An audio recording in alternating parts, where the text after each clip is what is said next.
2024 का लोकसभा चुनाव धीरे धीरे कर काफी नजदीक आ चुका है और इसी के साथ ही चुनावी दल भी खूब एक्टिव हैं। क्या बीजेपी, क्या कांग्रेस, क्या टीएमसी, क्या जेडीयू, आरजेडी, आम आदमी पार्टी, एनसीपी, पीडीपी, एनसी, हर कोई तिकड़म बैठा रहा है कि किसी भी तरह से इस चुनाव को हथियाया जा सके। हाँ, अंतर सिर्फ इतना है कि बीजेपी के साथ कुछ छोटे दल हैं, जबकि विपक्ष तो बड़ी छोटी सभी तरह की पार्टियों को लेकर खुद को ताकतवर बनाने की कोशिश कर रहा है। इसी बीच में देश से जुड़े मुद्दों को भी खूब उठाया जा रहा है। 2019 में हार के बाद, कांग्रेस के अध्यक्ष पद से इस्तीफा देने के बाद राहुल गांधी भी 2022 में अपनी भारत जोड़ो यात्रा से लोकसभा चुनाव के लिहाज से कोशिशें शुरू कर चुके हैं, जिसके बाद से वो खासा एक्टिव भी हैं। अभी मणिपुर पहुंचे हुए हैं, राहत शिविरों में जाकर पीड़ितों से मुलाकात कर रहे हैं, वहां का हाल जान रहे हैं। जातीय संघर्ष के बाद से राज्य भर में अब तक करीब 50,000 लोग 300 से ज्यादा शिविरों में रह रहे हैं। हिंसा पीड़ितों से मुलाकात कर राहुल गांधी ने ट्वीट भी किया, लिखा, मैं मणिपुर में अपने भाइयों बहनों को सुनने आया हूँ। सभी समुदाय के लोगों ने यहाँ मुझे प्यार दिया, सरकार ने मुझे रोका, ये दुर्भाग्यपूर्ण है। मणिपुर में उपचार की जरूरत है, शांति हमारी एकमात्र प्राथमिकता होनी चाहिए।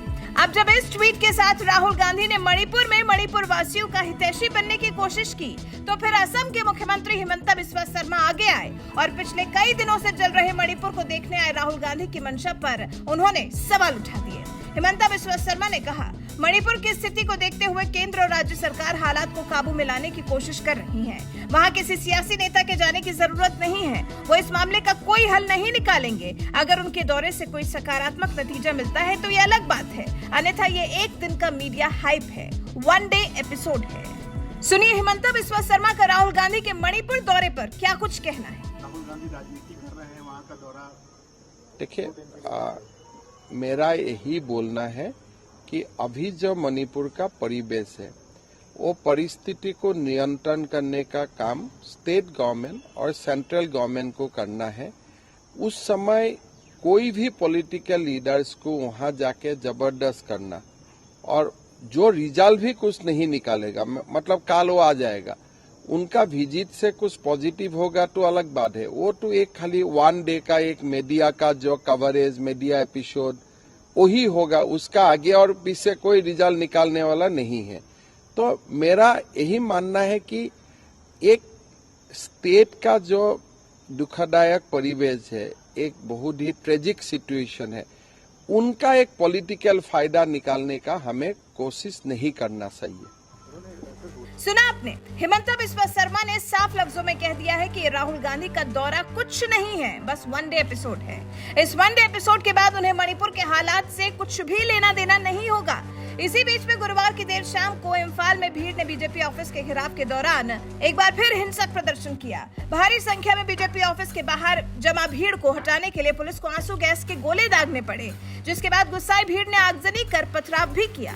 गुरुवार को बहुत देर तक उपद्रवियों और पुलिस के बीच में संघर्ष चलता रहा। इससे पहले मणिपुर में कंगपोकपी जिले के एक गांव के बाहर भी सुबह दंगाइयों ने बिना किसी उकसावे के गोलाबारी की थी और इलाके में तनाव पैदा करने का प्रयास किया था। आपको बता दें, मणिपुर के हालात बिल्कुल भी ठीक नहीं है। राज्य सरकार और केंद्र सरकार लगातार प्रयास कर रही है कि इस जातिगत तनाव को किसी भी तरह से रोका जा सके। ऐसे में अगर राहुल गांधी पहुंचे हैं और पीड़ितों का हाल जान रहे हैं, तो बीजेपी इसे सीधे तौर पर राहुल गांधी का चुनावी स्टंट करार दे रही है, जबकि बीजेपी लंबे समय से यहाँ के हालात सुधारने के लिए काम कर रही है। केंद्रीय गृह मंत्री अमित शाह खुद हालात सुधारने के लिए जद्दोजहद कर रहे हैं। अभी हाल ही में गृह मंत्री अमित शाह ने मणिपुर के हालात पर सर्वदलीय बैठक बुलाई थी। 3 मई के बाद से जातीय हिंसा से घिरे पूर्वोत्तर राज्य में कांग्रेस नेता की ये पहली यात्रा है। मणिपुर में मैतेई समुदाय को एसटी श्रेणी में शामिल करने के मुद्दे पर कुकी और मैतेई समुदाय के बीच हिंसा जारी है। अब तक 125 लोगों की मौत हो चुकी है।